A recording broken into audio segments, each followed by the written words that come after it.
가장 큰 차이가 났던 부분은 지식 수준입니다. 중요한 건 객관적인 지식 수준이 아니라 본인이 판단했을 때입니다. 그런데 재밌는 건 사용 시간에 있었습니다. 이 캐릭터 AI는 굉장한 앱이구나 라는 사실을 느꼈는데요. 이런 앱들의 특징은 설정된 캐릭터와 대화할 수 있고 나만의 세계관 구축이 가능하다는 거예요. 우리가 주로 아는 생산성 부분과는 약간 달라 보이죠? 안녕하세요, 여러분. 정보 디자이너 센입니다. 오늘은 좀 다른 AI 데이터 이야기를 해볼게요. 어쩌면 사람에 대한 이야기고요. 이 AI를 사용하는데도 남성과 여성의 차이가 있다는 걸 아시나요? 단순하게 얼마나 사용하는지부터 비교 가능한데요. 하버드 비즈니스 스쿨에서 발표한 생성형 AI와 남녀 사용 격차에 대한 세계적 현황이라는 보고서에서 사용된 그래프를 먼저 보겠습니다. 이 보고서는 AI를 사용하는 전 세계의 여성과 남성 데이터를 비교하는 데이터를 그래프로 게시합니다. 한 줄에 연구 대상별 남성과 여성의 AI 사용 차이를 A 패널에 제시하고요. B 패널에서는 참가자들의 지역과 직업 등을 반영해서 보정한 값의 차이를 제시했어요. 남색의 다이아몬드는 여성과 남성의 실제 AI 사용 차이, 노란색 사각형은 보정한 결과의 차이입니다. 노란색 사각형이 없는 테크워커, 즉 기술자 라인의 경우는 남성과 여성 모두 같은 직업이라고 하는 사전 보정이 들어가 있기 때문에 다른 요소들을 구분할 필요가 없었어요. 둘의 차이를 봤기 때문에 남성의 AI 활용률이 더 높다고 보면 됩니다. 네, 거의 대부분이죠. 보고서에서는 케냐의 데이터도 함께 소개를 하는데요. 아무래도 미국이나 유럽에 비해 비주류로 인식되는 케냐의 경우도 남성의 사용률이 높으므로 AI 사용의 성별 격차는 어느 지역이든 남성이 우위에 있다고 해석할 수 있습니다. 그럼 이 차이는 뭐 때문에 오는 걸까요? 남성과 여성의 AI에 대한 생각을 알아보기 위해 다른 보고서의 설문조사와 결과값을 가지고 왔습니다. 국제결제은행인 BIS의 생성형 AI 시대의 성별격차라는 보고서인데요. AI 사용에 대한 다양한 질문에 여성과 남성의 답변을 평균과 표준 편차로 제시했습니다. 전 여기에서 T-stat이라고 하는 값만 소개하고 시각화했는데요. 남성과 여성의 답변 평균의 차이를 표준 오차로 나눈 값입니다. 간단하게만 보면 양수일 경우 남성이 조금 더 적극적으로 대답한다. 음수일 경우 여성이 조금 더 적극적으로 대답한다. 정도만 이해하고 넘어가죠. 원본에는 영문으로 질문을 하고 있는데 한글로 한 번 더 번역해서 공유합니다. T스탯의 경우 조건부 서식을 이용해서 막대 그래프로 변형했습니다. 그리고 내림차순으로 정렬을 다시 해봤어요. 어느 항목에서 각 성별이 적극적으로 동의했는지 알 수 있습니다.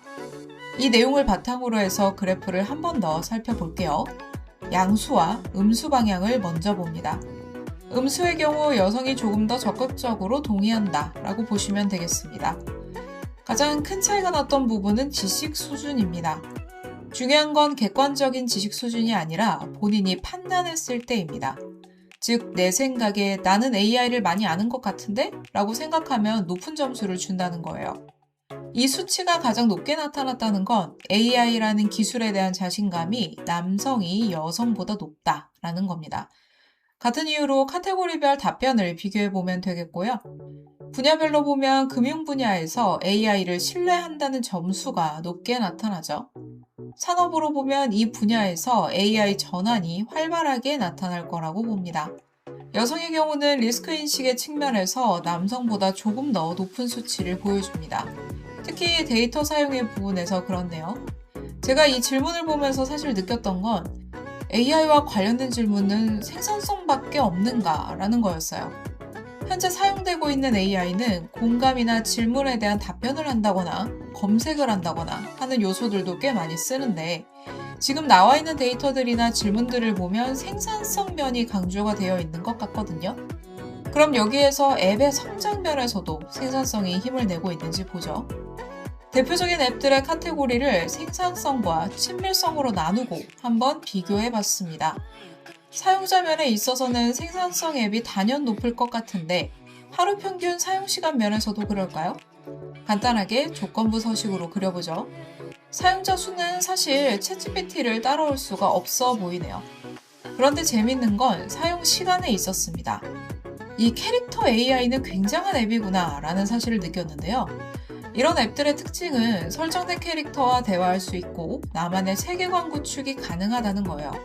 우리가 주로 아는 생산성 부분과는 약간 달라 보이죠. 물론 이 데이터들은 계속 바뀌겠죠.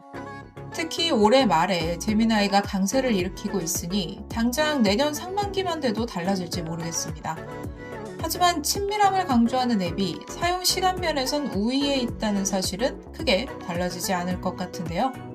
실제로 이렇게 나누는 게 도움은 안 되겠지만 생산성을 주로 강조하는 남성 사용자와 친밀함과 공감을 주로 활용하는 여성 사용자 둘을 타겟으로 뒀을 때 어떤 앱들이 더 인기를 끌까라는 질문에 답이 생길 수 있다고 보고요.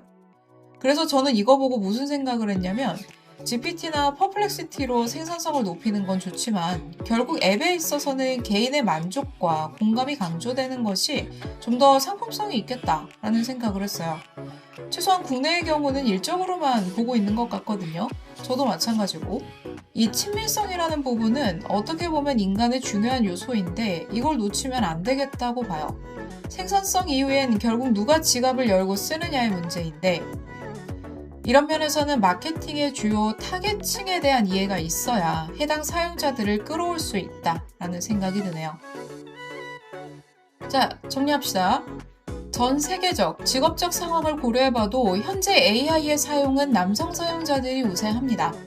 여성의 경우 새로운 기술 리스크에 대한 우려가 높으므로 새로운 기술을 적용하는 데는 남성보다는 조금 더디지 않나 싶어요. 그러나 AI를 사용한 도구들은 크게 생산성과 친밀성을 강조하는 방향으로 나뉘죠. 친밀성을 강조하는 앱의 사용자가 현재 생산성 앱보다는 낮지만 사용시간으로는 절대 뒤처지지 않는다는 게 나중에 터닝포인트가 될 수 있을 것 같아요. 친밀성과 세계관을 강조하고 인간에게 더 가깝게 다가가는 방법을 고민하는 게 다음 AI를 대하는 우리들의 자세가 아닐까 생각합니다. 영상 시청해주셔서 감사드립니다.